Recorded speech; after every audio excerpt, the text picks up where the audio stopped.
दा जाप करिए। कोई रसना खाली ना रहे। एक ओंकार सतनाम करता पुरख निर्भव निर्वैर अकाल मूरत अजूनी सैभंग गुर प्रसाद एक ओंकार सतनाम करता पुरख निर्भव निर्वैर अकाल मूरत अजूनी सैभंग गुर प्रसाद एक ओंकार सतनाम करता पुरख निर्भव निर्वैर अकाल मूरत अजूनी सैभंग गुर प्रसाद एक ओंकार सतनाम करता पुरख निर्भव निर्वैर अकाल मूरत अजूनी सैभंग गुर प्रसाद एक ओंकार सतनाम करता पुरख निर्भव निर्वैर अकाल मूरत अजूनी सैभंग गुर प्रसाद वाहिगुरु वाहिगुरु वाहिगुरु वाहिगुरु वाहिगुरु वाहिगुरु जी का खालसा वाहिगुरु।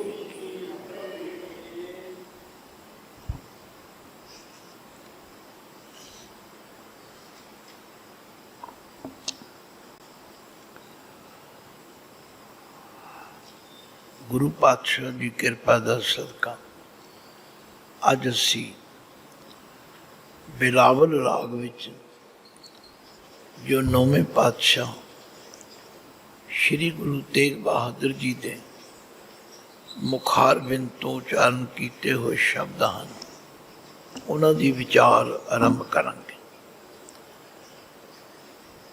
राग बिलावल महला नौवां दो पदे एक ओंकार सतगुर प्रसाद दुख हरता हर नाम पछानो अजामल गनका जेह सिमरत मुकत भय जी जानो रहाओ गज की त्रास मिटी छिन हूँ मैं जब ही राम बखानू नारद कहत सुनत ध्रुव बारिक भजन माहे लपटानू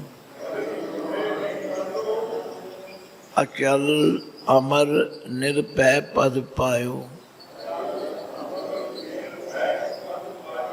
जगत जाहे हैरानो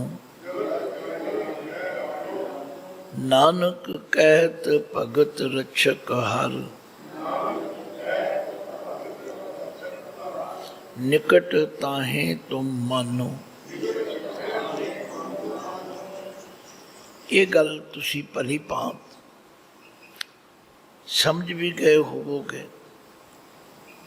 और मनोगे भी कि गुरबाणी नूं प्यार नाल समझ समझ के पढ़िया जाए तो गुरबाणी के अर्थ अपने आप ही समझाई जाए। ये ठीक है कि गुरबाणी के अंदर कई गल्लां नूं समझाउण लई, दृढ़ कराउण लई, पक्का करन लई गुरु महाराज ने कुछ प्रमाण दिते हैं। उन्होंने प्रमाण कहो, तशबीह कहो, कोई भी अखर वरत्या जा सकता। इसका मतलब की हुंदा है कि सानू पक्का हो जाए, समझ आ जाए। ये ठीक है कि सानू सिर्फ एक नाम लैण नाल गल नहीं बनती। मन का सुभाव ऐसा, ये मनदा उदों है जदों इसकी तसल्ली हो जाए। भगत कबीर जी वर्गी महान आत्मा ने कहा, कहो कबीर अब जानिया, जब जानिया तो मन मानिया। मन माने लोग ना भतीजै, ना भतीजै तो क्या कीजिए। भाव जे अपना मन मन जाए फिर लोकां वल ना वेखो। सवाल तो यह है कि मन मनाउण वास्ते गुरु तेग बहादुर जी फरमाते हैं, बिलावल राग है, 9वें पातशाह का फरमान है, दो पदे। इनू दो पदे नहीं कहना, ये ददे नू औंकड़ है, दो पदे। ये औंकड़ जिहड़ा जबान की कुंबली ते बोलेगा, दो पदे। भावे दो पदियां वाले शब्द हैं। राहो की पंक्ति वखरी है, उस तो इलावा दो पदे हैं। एक ओंकार सतगुर प्रसाद, ये मंगलाचरण है। परमात्मा एक है, वही पैदा करने वाला है, वही पालन वाला है, तो वही मारन वाला है सर्व व्यापक। आप जिन्ने बैठे हैं सारियां दे अंदर उदी जोत विराजमान। पर इस गल की सोझी सतगुर प्रसाद सच्चे गुरु की कृपा द्वारा होंदी। हुण हर बंदा किसी न किसी दुख नाल पीड़ित है। किसी नूं पुछ के वेखो, हर बंदा कहेगा मैनू आ तकलीफ है, मैनू आ तकलीफ। असी गुरु कोल आए हैं, गुरु महाराज नूं पुछिए, पातशाह ये दुखों तो छुटकारा भी हो सकता है? मारे कहते हाँ हो सकता है। दुख हरता हर नाम पछानो,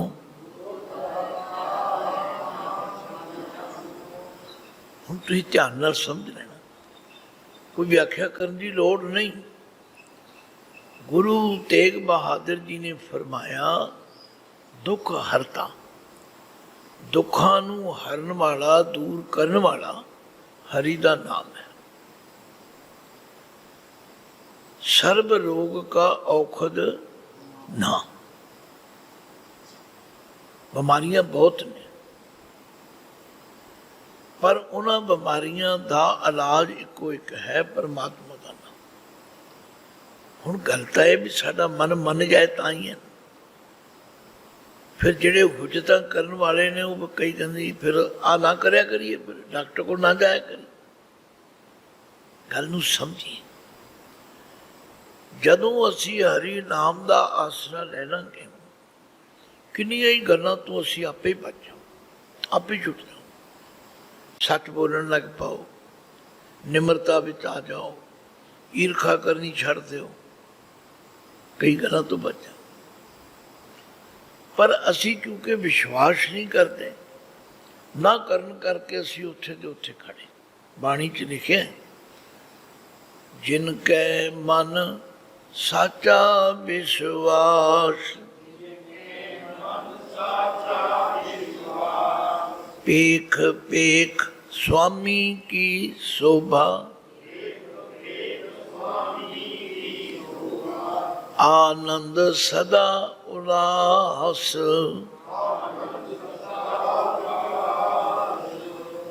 जदों साडा मन गुरु की गल नाल मन के विश्वास की है निश्चय करन, रोज़ असीं अरदास विच मंगदे हैं सिखां नूं सिੱਖੀ दान, केस दान, रहत दान, विवेक दान, विसाह दान, भरोसा दान। भरोसा बड़ा जरूरी है, भरोसे तो बिना मन टिक नहीं सकता। जिन्हां ने भरोसा किया उन्होंने फिर उहदे विच पहली गल तां आनंद आया, भटकना तो रहत हो गए, तो हौली हौली मन नूं ये निश्चय हो गया कि दुख हरता हर नाम पछानो। मैं पहला कहा कि गुरु साहब ने साडा तसल्ली कराउण लई मसाला दित्तियां ने।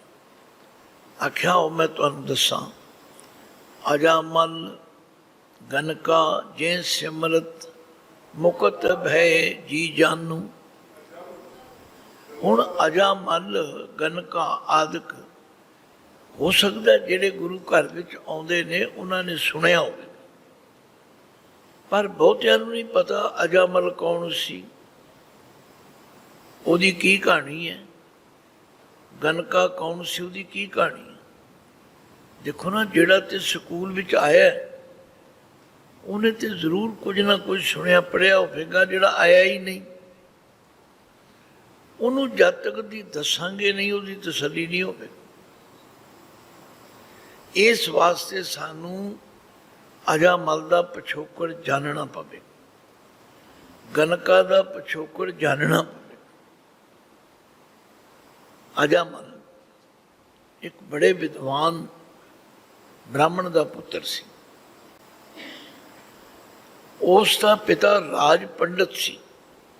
राज पंडित उन्होंने कहते ने जिहड़ा राजे दे दरबार विच वेदां दी सिमरतियां दी कथा करता, वो राज पंडित होंदा। उहदा दर्जा आम पंडितां नालों उत्ते हुंदा। जिवें ग्रंथी तो सारे ही असी, पर जिहड़ा हरमंदर साहब का ग्रंथी होवे उन्होंने असी हैड ग्रंथी कहने, उच्चा दर्जा, बस इन्नी गल। वो राज पंडित से, राज पंडित एवं नहीं बनया जाता, उन्होंने कोई विद्या आती सी तां ही राज पंडित। उहदे घर पुत्र पैदा होया, उन्हें उहदा नाम रखिया अजामल। हुण उहदी इच्छा सी कि जिवें मैं विद्वान हाँ, मेरा पुत्र भी विद्वान बने। आप पिता नहीं पढ़ा सकता। जे किसी बच्चे का पिता टीचर हो, जरूरी नहीं कि अपने बच्चे को पढ़ा सके, उन्होंने स्कूल भेजना ही पैंदा। तो अजामल के पिता ने बड़ी सोच विचार की ते एक बहुत विद्वान महापुरुख लभ्या ते उहदे कोल उहनूं लैके गया। आखण लगा, जी मैं तुहाडी शरण विच आया, मैं राज पंडित हाँ, पर मैं चाहुंदा कि मेरा पुत्र तुहाडे कोल पढ़े ते विद्वान बन गया। उन्होंने कहा, बई ठीक है, मेरिया कुछ शर्तां ने, जो शर्तां तैनूं ते तेरे मुंडे नूं मंजूर होण ते ठीक है। दसो महाराज की शर्तां? क्योंकि वो साधु सी, उन्होंने कोई लालच तो है नहीं थी। वो कहना मेरी शर्त है कि इनू 12 साल मेरे को रहना पवे। जे हुण पढ़न नहीं गया तो हो सकता उसकी उम्र उस वे 10-12 साल की हो। 12 साल इसनू मेरे कोल रह के पढ़ना पवेगा। पहला इवें हुंदा सी। मैनू अपनी गल याद है, जो मैं संतां कोल गया 3 साल का कोर्स सीगा, मैं 3 साल अपने घर ही नहीं आया। हुण कोई मन्ने ना मन्ने उसकी मर्जी है, मैं तो बीती है। बड़ा महंगाई का जमाना सी, घर विच गरीबी सी, किराया है नहीं सीगा, आउणा कित्थे सी ते जाना कित्थे सी, ते ना कोई 3 साल च मैनू मिलण गया। ये मैं अपनी गल दस रहा। महात्मा ने कहा कि जे इन्हें मेरे को पढ़ना है, इनू 12 साल मेरे को रहना पड़े। जे ने घर जाना है तो मेरे को छुट्टी लैके जाएगा, ये नहीं भी जदों मर्जी मूँह चुकया तो चले गए। और इन्हें कदे शहर के विचों नहीं लंघना, जो रास्ता मैं दसांगा उस रस्ते जाना पड़ेगा। ये पाबंदियां ने, ये नियम हैं। उनके 7 वचन, 12 साल पूरे हो गए।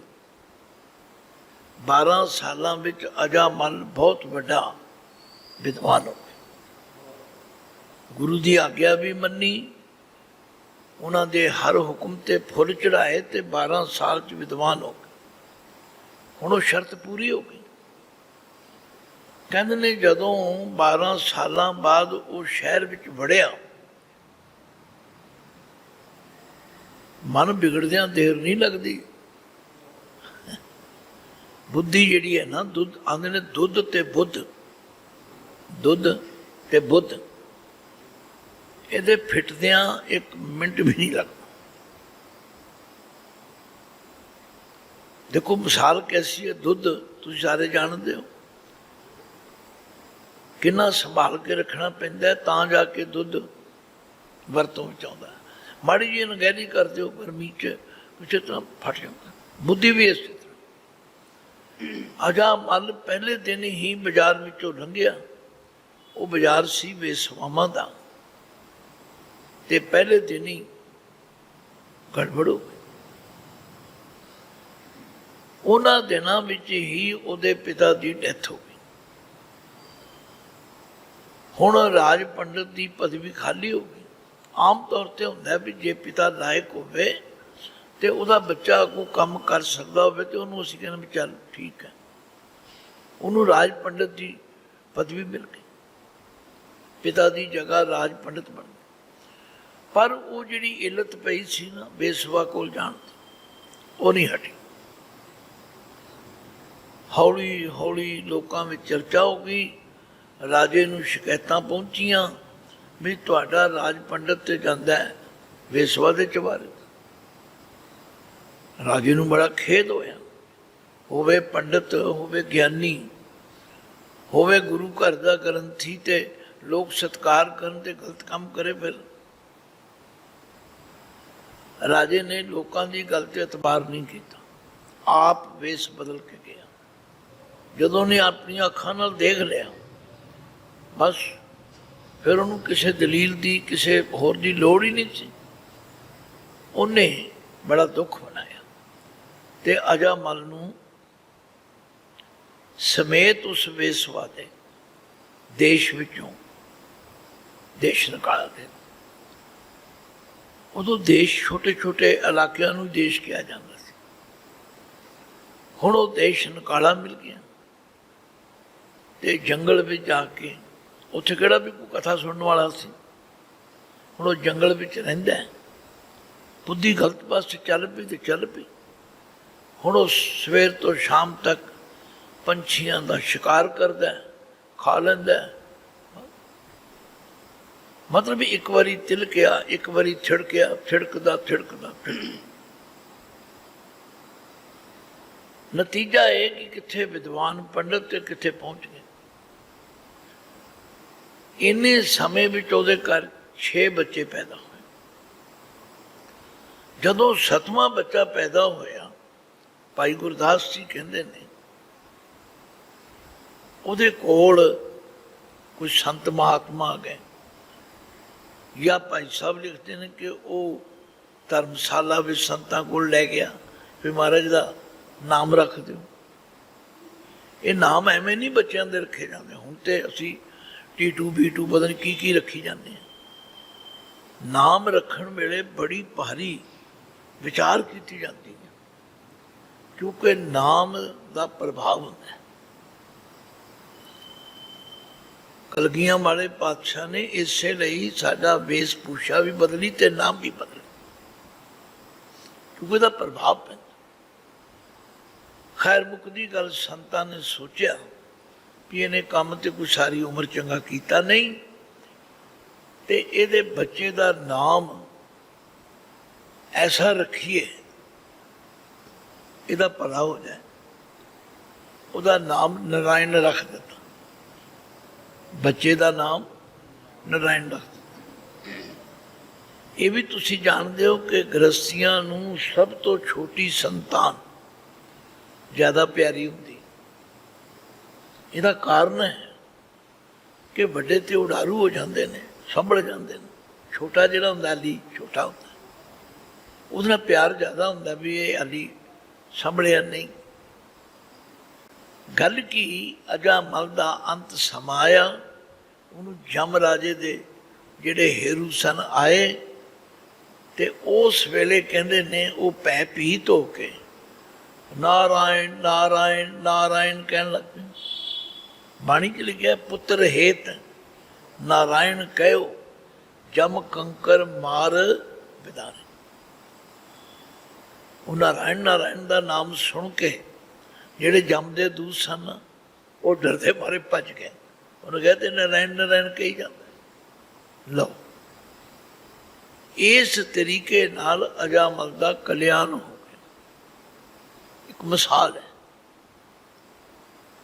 ਹੁਣ ਤੁਸੀਂ ਸਮਝ ਗਏ ਹੋਵੋਗੇ। ਦੂਸਰੀ ਮਿਸਾਲ ਹੈ ਗਨਕਾ ਦੀ। ਗਨਕਾ ਦੇ ਅਖਰੀ ਅਰਥ ਵਿਦਵਾਨਾਂ ਨੇ ਦੋ ਕੀਤੇ ਨੇ। ਇੱਕ ਤੇ ਕਹਿੰਦੇ ਨੇ ਕਿ ਉਸਦਾ ਨਾਮ ਹੀ ਗਨਕਾ ਸੀ, ਪਰ ਮਹਾਨ ਕੋਸ਼ ਦੇ ਕਰਤਾ ਨੇ ਲਿਖਿਆ ਗਨਕਾ। ਗਨ ਕਹਿੰਦੇ ਨੇ ਬਹੁਤਿਆਂ ਨੂੰ, ਕਾ ਕਹਿੰਦੇ ਨੇ ਕਾਮਣ ਇਸਤਰੀ। ਜਿਹਦੇ ਸੰਬੰਧ ਬਹੁਤਿਆਂ ਨਾਲ ਹੋਣ, ਬਹੁਤਿਆਂ ਦੀ ਇਸਤਰੀ ਹੋਵੇ, ਉਹਨੂੰ ਗਨਕਾ ਵੇਸਵਾ ਕਹਿੰਦੇ।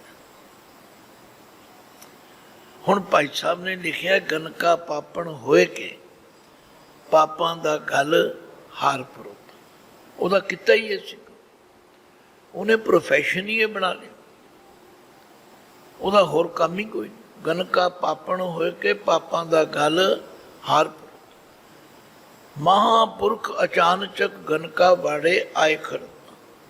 ਅਚਾਨਚਕ ਮੀਂਹ ਪੈ ਰਿਹਾ ਸੀ, ਮਹਾਤਮਾ ਗਲੀ ਵਿੱਚੋਂ ਲੰਘ ਰਹੇ ਸੀ। ਉਹਨਾਂ ਨੇ ਆਪਣੇ ਆਪ ਨੂੰ ਭਿੱਜਣ ਤੋਂ ਬਚਾਉਣ ਵਾਸਤੇ ਜਿਹੜੇ ਘਰ ਦਾ ਦਰਵਾਜ਼ਾ ਖੁੱਲ੍ਹਾ ਸੀ ਉੱਥੇ ਥੋੜ੍ਹੀ ਦੇਰ ਰੁਕ ਗਏ। ਤੁਹਾਨੂੰ ਐਸੀ ਮੁਸ਼ਕਲ ਬਣੇ, ਮੈਨੂੰ ਬਣੇ, ਆਪਾਂ ਵੀ ਰੁਕ ਜਾਂਦੇ। ਅਸੀਂ ਇਹ ਨਹੀਂ ਵੇਖਦੇ ਵੀ ਕਿਹਦਾ ਘਰ ਹੈ, ਨਾ ਕੋਈ ਪੁੱਛਣ ਦੀ ਲੋੜ ਹੁੰਦੀ ਹੈ। ਅੱਜ ਤੇ ਮੀਂਹ ਤੋਂ ਬਚਣਾ। ਵੇਸਵਾ ਨੇ ਦੇਖਿਆ ਵੀ ਕੋਈ ਮੇਰੇ ਘਰ ਦਾ ਦਰਵਾਜ਼ਾ ਟੱਪੇ। ਹੁਣ ਜਿੱਥੇ ਜਿਹੜੀ ਚੀਜ਼ ਦੇ ਗਾਹਕ ਆਉਂਦੇ ਹੋਣ, ਅਗਲਾ ਤੇ ਉਹੀ ਸੋਚਦਾ। ਜਦੋਂ ਮੀਂਹ ਹਟਣ ਲੱਗਾ ਤੇ ਮਹਾਤਮਾ ਤੁਰ ਪਏ। ਹੁਣ ਉਹਦੇ ਕਿਸੇ ਪੁਰਬਲੇ ਜਨਮ ਦਾ ਭਾਗ ਜਾਗਿਆ ਤੇ ਉਹ ਦੌੜ ਕੇ ਆਈ ਤੇ ਉਹਨੇ ਚਰਨਾਂ ਤੇ ਮੱਥਾ ਟੇਕਿਆ। ਆਦਿ ਸੰਤ ਜਨੋ, ਮੇਰੇ ਘਰ ਦਾ ਦਰਵਾਜ਼ਾ ਕਦੇ ਕਿਸੇ ਚੰਗੇ ਬੰਦੇ ਨੇ ਨਹੀਂ ਟੱਪਿਆ। ਅੱਜ ਤੁਹਾਨੂੰ ਪਰਮਾਤਮਾ ਲਿਆਇਆ, ਮੇਰੇ ਤੇ ਕਿਰਪਾ ਕਰੋ। ਮੈਂ ਬੜੀ ਦੁਖੀ ਹਾਂ ਇਸ ਜੀਵਨ ਤੋਂ। ਮਹਾਤਮਾ ਨੂੰ ਤਰਸ ਆਇਆ ਤੇ ਉਹਨਾਂ ਨੇ, ਕਹਿੰਦੇ ਨੇ ਤੋਤਾ ਸੀ ਪਾਲਿਆ ਹੋਇਆ ਉਹਨਾਂ ਦੇ ਕੋਲ, ਜਿਹਨੂੰ ਸਿਖਾਇਆ ਸੀ ਬੋਲ ਗੰਗਾ ਰਾਮਾ ਰਾਮ ਰਾਮ। ਤੋਤੇ ਬਾਰੇ ਕਿਹਾ ਜਾਂਦਾ ਕਿ ਬਹੁਤ ਜਲਦੀ ਸਿੱਖ ਜਾਂਦਾ। ਉਹਨਾਂ ਨੇ ਤਰਸ ਖਾ ਕੇ ਉਹ ਤੋਤੇ ਸਮੇਤ ਪਿੰਜਰੇ ਦੇ ਉਹਦੇ ਵਾਲੇ ਕਰ ਦਿੱਤਾ। ਕਹਿਣ ਲੱਗੇ ਬੇਟਾ ਇਹਦੇ ਨਾਲ ਤੂੰ ਰਲ ਕੇ ਨਾਮ ਜਪਿਆ ਕਰ। ਗਨਕਾ ਪਾਪਣ ਹੋਏ ਕੇ ਪਾਪਾਂ ਦਾ ਗਲ ਹਰ ਪਰੋਤਾ। ਮਹਾਂਪੁਰਖ ਅਚਾਨਚਕ ਗਨਕਾ ਵਾੜੇ ਆਏ ਖਲੋਤਾ। ਦੁਰਮਤ ਦੇਖ ਦਿਆਲ ਹੋਏ ਹੱਥੋਂ ਉਸ ਨੂੰ ਦਿੱਤਾ ਸੁਤੋਤਾ। ਰਾਮ ਨਾਮ ਉਪਦੇਸ਼ ਕਰ ਖੇਲ ਗਿਆ ਤੇ ਵਣਜ ਸੋਹਤਾ। ਹੁਣ ਜਿਉਂ ਨਾਮ ਜਪੋਗੇ ਉਹਦਾ ਅਸਰ ਤੇ ਹੋਵੇਗਾ। ਜਿਹੜੀ ਪਾਪਾਂ ਦੀ ਮੈਲ ਲੱਗੀ ਸੀ ਨਾ, ਕਲੇਬਰ, ਉਹ ਉਤਰ ਗਈ, ਹਿਰਦਾ ਸ਼ੁੱਧ ਹੋ ਗਿਆ। ਤੋ ਲੰਬੀ ਸਾਖੀ ਹੈ। ਇੱਕ ਦਿਨ ਗੰਗਾ ਰਾਮ ਦੇ ਪਿੰਜਰੇ ਵਿੱਚ ਸੱਪ ਵੜ ਗਿਆ ਛੋਟਾ ਜਿਹਾ, ਉਹਨੇ ਉਹਦੀ ਜਾਨ ਲੈ ਲਈ। ਵੇਸਵਾ ਉਸੇ ਤਰ੍ਹਾਂ ਉੱਠੀ, ਕਹਿੰਦੀ ਬੋਲ ਗੰਗਾ ਰਾਮਾ ਰਾਮ ਰਾਮ। ਉਹ ਮਰਿਆ ਪਿਆ, ਉਹ ਕਿਤੋਂ ਬੋਲੇ। ਗਨਕਾ ਨੇ ਸੋਚਿਆ ਸ਼ਾਇਦ ਤੋਤਾ ਸੁੱਤਾ ਪਿਆ। ਉਹਨੇ ਖਿੜਕੀ ਖੋਲ ਕੇ ਅੰਦਰ ਹੱਥ ਪਾਇਆ ਤੇ ਕਹਿ ਰਹੀ ਸੀ ਬੋਲ ਗੰਗਾ ਰਾਮਾ ਰਾਮ ਰਾਮ। ਉਹਨੇ ਡੰਗ ਮਾਰਿਆ, ਲਓ ਗਈ ਬੈਕੁੰਠ ਬਿਬਾਨ ਚੜ, ਨਰਕੇ ਵਿੱਚ ਨਾ ਖਾਧੋ ਸਕੋਤਾ। ਹੁਣ ਇਹ ਦੋ ਮਿਸਾਲਾਂ ਦਿੱਤੀਆਂ ਨੇ ਗੁਰੂ ਤੇਗ ਬਹਾਦਰ ਜੀ ਨੇ। ਆਖਿਆ ਪਿਆਰਿਓ ਦੁੱਖ ਹਰਤਾ ਹਰ ਨਾਮ ਪਛਾਨੋ, ਆਜਾ ਮਲ ਗਨ ਕਾ ਜੇ ਸਿਮਰਤ, ਮੁਕਤ ਭੈ ਜੀ ਜਾਨੋ। ਇਹ ਗੱਲ ਆਪਣੇ ਅੰਦਰ ਜਾਣ ਲਓ। ਇਹਨਾਂ ਦੋਹਾਂ ਦੀ ਮੁਕਤੀ ਹੋ ਗਈ, ਕਲਿਆਣ ਹੋ ਗਈ, ਬੰਧਨ ਤੋਂ ਰਹਿਤ ਹੋ ਗਏ। ਰਹਾਉ गज की त्रास मिटी छिन हूँ मैं, ਹੁਣ ਗਜ ਹਾਥੀ ਸੀ। ਕਹਿੰਦੇ ਨੇ ਕਿ ਗੰਧਰਵ ਸੀ, ਕੋਈ ਗਲਤੀ ਹੋ ਗਈ, ਉਹਨੂੰ ਗਜ ਹਾਥੀ ਦੀ ਜੂਨ ਮਿਲ ਗਈ। ਪਰ ਕੋਈ ਸੋਝੀ ਸੀਗੀ, ਪਾਣੀ ਵਿੱਚ ਨਹਾਉਣ ਵੜਿਆ ਤੇ ਤੰਦੂਏ ਨੇ ਫੜ ਲਿਆ। ਤੰਦੂਆ ਮਗਰਮੱਛ ਨੇ ਫੜ ਲਿਆ। ਹਾਥੀ ਹਾਲਾਂਕਿ ਬੜਾ ਤਾਕਤਵਰ ਹੁੰਦਾ, ਪਰ ਮਗਰਮੱਛ ਵੀ ਬੜੇ ਬੜੇ ਤਾਕਤਵਰ। ਉਹਦੀਆਂ ਚੀਕਾਂ ਨਿਕਲ ਗਈਆਂ। ਕਹਿੰਦੇ ਉਸ ਵੇਲੇ ਉਸ ਨੇ ਕਮਲ ਫੁੱਲ ਤਰਦਾ ਸੀ, ਉਹ ਆਪਣੀ ਸੁੰਡ 'ਚ ਲੈ ਕੇ ਭੇਟ ਕੀਤਾ, ਅਰਦਾਸ ਕੀਤੀ, ਪਰਮਾਤਮਾ ਨੇ ਉਹਦੀ ਸੁਣ ਲਈ। ਗਜ ਕੀ ਤਰਾਸ ਮਿਟੀ ਛਿਨ ਹੂੰ ਮੈਂ, जब ही राम बखानो, नारद कहत सुनत ध्रुव बारिक। सुनो नहीं सुनत, नारद कहत सुनत ध्रुव बारिक।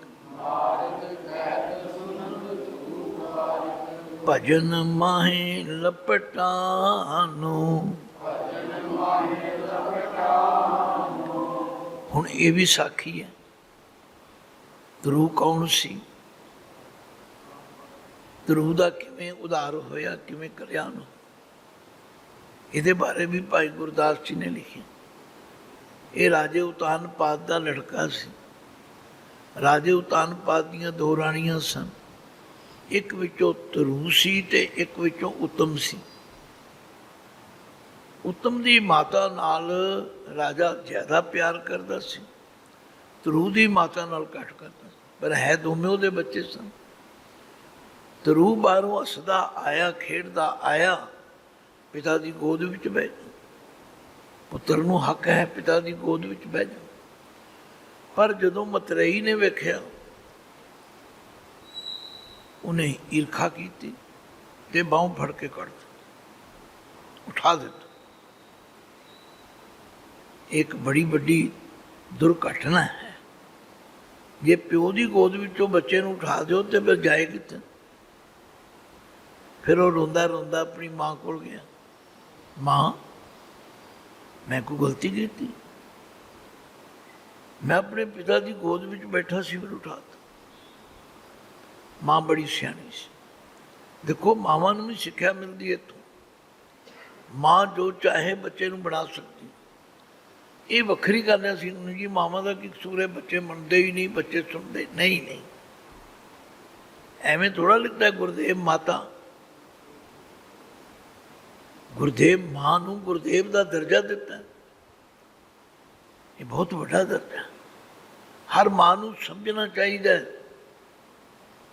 ਤੋ ਗੱਲ ਕੀ, ਮਾਂ ਚਾਹੁੰਦੀ ਤੇ ਉਹਨੂੰ ਕੁਝ ਗਲਤ ਸਿੱਖਿਆ ਵੀ ਦਿੰਦੀ, ਪਰ ਉਹਨੇ ਕਿਹਾ ਨਹੀਂ ਪੁੱਤਰ, ਸਾਰੀ ਪੌੜੀ ਪੜ੍ਹ ਲਓ। ਧਰੁਵ ਹੱਸਦਾ ਘਰ ਆਇਆ, ਕਰ ਪਿਆਰ ਪਿਓ ਕੁਛੜ ਲੀਤਾ। ਬਾਹੋਂ ਪਕੜ ਉਠਾ ਲਿਆ, ਮਨ ਵਿੱਚ ਰੋਸ ਮਤਰੇਈ ਕੀਤਾ। ਡੱਡੋਂ ਲਿਕਾ ਮਾਂ ਪੁੱਛੇ, ਤੂੰ ਸਵਾਣੀ ਹੈ ਕਿ ਸਰੀਤਾ? ਸਵਾਣੀ ਕਹਿੰਦੇ ਨੇ ਘਰ ਦੀ ਮਾਲਕਣ, ਸਰੀਤਾ ਕਹਿੰਦੇ ਨੇ ਟਹਿਲਣ ਕੋਲੀ ਨੌਕਰਿਆਣੀ। ਮਾਂ, ਤੂੰ ਇਸ ਰਾਜੇ ਦੀ ਰਾਣੀ ਹੈ ਕਿ ਨੌਕਰਿਆਣੀ? ਮਾਂ ਸਮਝ ਗਈ। वो टाइम सी बच्चे नूं गाइड करना, क्योंकि बच्चे दा छोटी उम्र कच्ची कच्ची हुंदी, उन्हें जिधर लाओ लग जाता। उन्हें आख्या पुत्र सुआणी हाँ मैं जन्म दी, मैं जन्म करके ते इस राजे दी रानी हाँ, पर नाम ना भगती कर्म दृढ़ीता, मैं परमेश्वर का नाम नहीं जपया, मैं भगती नहीं की। उस भगती ना करन करके तेरा भी अनादर ते मेरा भी अनादर। हुण नुकताचीन का कोई जवाब नहीं जी 5 साल के बच्चे नहीं नहीं, कई बच्चे बड़े इंटैलीजेंट होंगे, छोटी उम्र से बड़े सियाने होंगे। उन्हें आख्या मां जे अज मैनू इहदी झोली च बहन का हक नहीं तो कल नूं मैनू इहदे राज भाग चों की मिलना। किस उद्यम ते राज मिले, शत्रु ते सब होमन मीता। मां ने आख्या पुत्र परमेश्वर आराधिए,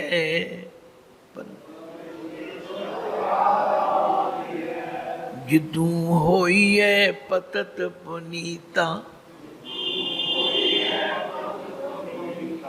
परमेश्वर बहुत कुछ कर सकता, बस और कोई तरीका नहीं। परमेश्वर का सिमरन करो, पतत तो पुनीत हो, ते जिहदे उत्ते परमेश्वर की प्रसन्नता हो जाए उन्होंने कोई नहीं मिल सकता। इन्हीं गल सुनते 5 सालों का तरू उठ के तुर पे। राजे नूं पता लगा मेरा पुत्र अज की घटना तो उदास हो, मगर ही वजीर भेजे, उन्होंने आखो आ जाए, मैं अज ही राज दे देना। वो कहना हाली तो मैं भगती की नहीं ते राज मेरे पिछे पिछे तुर पे, हुण मैं भगती करांगा, हुण नहीं मैं पिछे मुड़ांगा। परमेश्वर आराधी है जिदू होइए पतत पुनीता। बाहर चलिया करन तप मन बैरागी होए अतीता। पिछों राजे सद्या अब चल राज करो नित नीता। कहना राज लेना सचखंड का, मैनू झूठे राज की दौड़ ना को। अगों नारद मुनि जी मिल गए, उन्होंने भी समझाया, पर उन्होंने उन्होंने फिर जो देखा ये दृढ़ है, उन्होंने उसनों सिमरन की जुगती दस दी। फिर ऐसी सिमरन किया कि अज ध्रुव नूं अटल पदवी प्राप्त है, ध्रुव तारा कहा जाता। तो गुरु साहब ने ऐसिया मिसालां दित्तियां ते सानू प्रेरिया, आख्या जे सिमरन करोगे अचल अमर निरभै पद पायो। अचल जिहड़ा कदे चलाएमान ना हो, दुनिया के राज आउंदे ने चले जाते, अमर राजे मर जाते हैं, राज खत्म हो जाते। निरभै पद, वो पद पा के जिथे डर कोई नहीं। जगत जाए हैरानों, संसार हैरान होता है भी भगती करके इन्नी बड़ी पदवी बढ़ जाती। नानक कहत भगत रक्षक हर, निकट ताहे तुम मानो।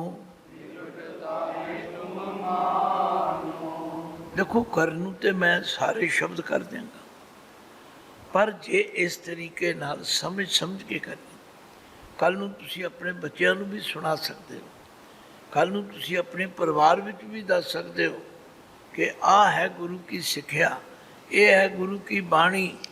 तो समा क्योंकि हो चुका है, अज आप एक शब्द नाल ही कम चलाने। करो रसना पवित्र दुख हरता हर नाम पछानो। अजामल गन का जे सिमरत, मुकत भय जी जानो। रहाओ गज की त्रास मिटी छिन हूँ मैं, जब ही राम बखानो नारद कहत सुनत ध्रुवारिक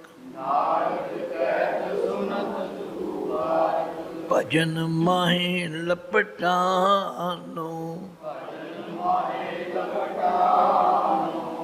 अचल अमर निर्भय पद पायो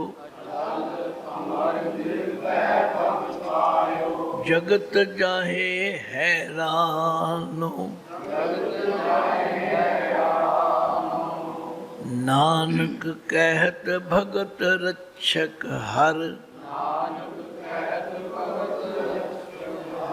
नानक जी कहते हैं प्यारिओ भगतां दा राखा है हरि।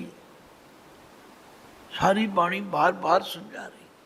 हर जुग जुग भगते उपाया पैज रखदा आया राम राजे। हर नाखश दुष्ट हर मारिया प्रहलाद तराया। अहंकारियां निंदकां पिठ दे नाम दिओ मुख लाया। भगतां दी सदा तू रखदा हर जीओ तुर तू रखदा आया। प्रहलाद जन तुद राख ले हर जीओ हर नाकश मार पचाया। पर फर्क की है गुरमुखा नू प्रतीत है हर जीओ मनमुख भरम भुलाया। हर जी ए तेरी वडियाई भगतां की पैज रख तू स्वामी भगत तेरी शरणाई। लो शब्द का निचोड़ ये है नानक कहत भगत रक्षक हर निकट ताहे तुम मानो। ਉਹਨੂੰ ਨੇੜੇ ਜਾਣੋ दूर नहीं हैगा ਕੋਲ बैठा अंतरजामी है ਉਹਨੂੰ ਨੇੜੇ ਜਾਣੋ। बस ਨੇੜੇ ਜਾਣ ਵਾਲਾ गलत पासे नहीं जा सकता। ਨੇੜੇ ਜਾਣ ਵਾਲਾ गलत काम नहीं करता। मैं कहना जिमें नौकर ਨੂੰ पता होवे मालिक सामने देख रहे हैं आंदा ना मालिक देखदा मैं इन्नी गल है। ਜਿਹੜੇ ਸਮਝ ਲੈਣਗੇ ਕਿ ਪਰਮਾਤਮਾ ਦੇਖ ਰਿਹਾ ਉਹ ਕਦੇ ਗਲਤ ਕੰਮ ਨਹੀਂ ਕਰਦਾ। ਭੁੱਲਾਂ ਚੁੱਕਾਂ ਦੀ ਖਿਮਾ ਬਖਸ਼ੀ ਗੱਜ ਕੇ ਫਤਿਹ ਗਜਾਓ। ਵਾਹਿਗੁਰੂ।